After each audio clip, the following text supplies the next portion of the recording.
it's kind of undeniable. My fall from grace has been pretty dramatic. I would be the first to admit that. But I think the biggest drop in radio history has to be Anthony Cumia. It has to be. The guy had all the talent in the world. The guy had an insanely good sense of humor. He was respected by every single comedian worldwide. He had Joe Rogan eating out of the palm of his hand. And without me, without Jimmy, he could have easily been a massively huge success outside the Opie and Anthony Show.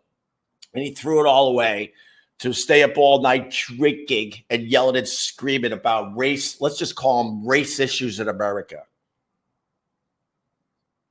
So I pointed out, I was actually leaving him alone. And then someone sent me a video where him and Kevin Brennan, I guess, text each other, and they talk about people they don't like, and one of them is Opie. And then he attacks a YouTube channel that has nothing to do with Opie and Anthony. So I pushed back, and oh boy, did that bother him. But, the biggest fall in a career, I absolutely would give to Anthony Cumia. No doubt. A lot of people are like, he was the whole show. He was the whole show, him and Jimmy. So, okay, I'm out of the picture. He could have easily been, I think he could have easily, this is garbage. Oh my God, this isn't garbage, Goontown. You all right, Goontown? I honestly, you want the honesty? Sure, no problem. The honesty kind of pisses people off, but what are you going to do?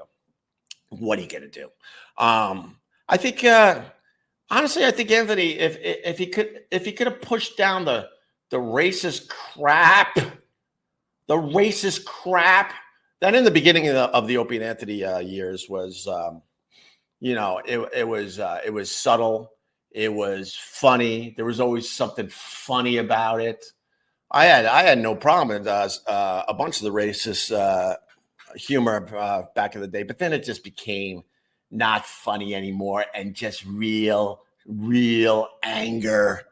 And that's where I started having a problem with it. And if he could have pushed all that down, I have no doubt in my mind that he would be, instead of them talking about Joe Rogan, they would have been talking about Anthony Cumia. He would be the one making hundreds of millions a year.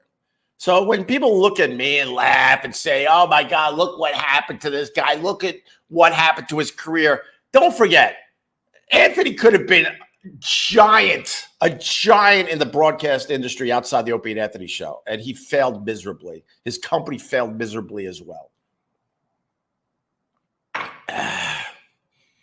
Man, I ain't being this dumb punching bag anymore. 20 plus years of him just manipulating the audience and taking his little shots wherever he can. Wrote 2 books where he trashed me. I'm not doing it anymore. No, we're not doing that anymore.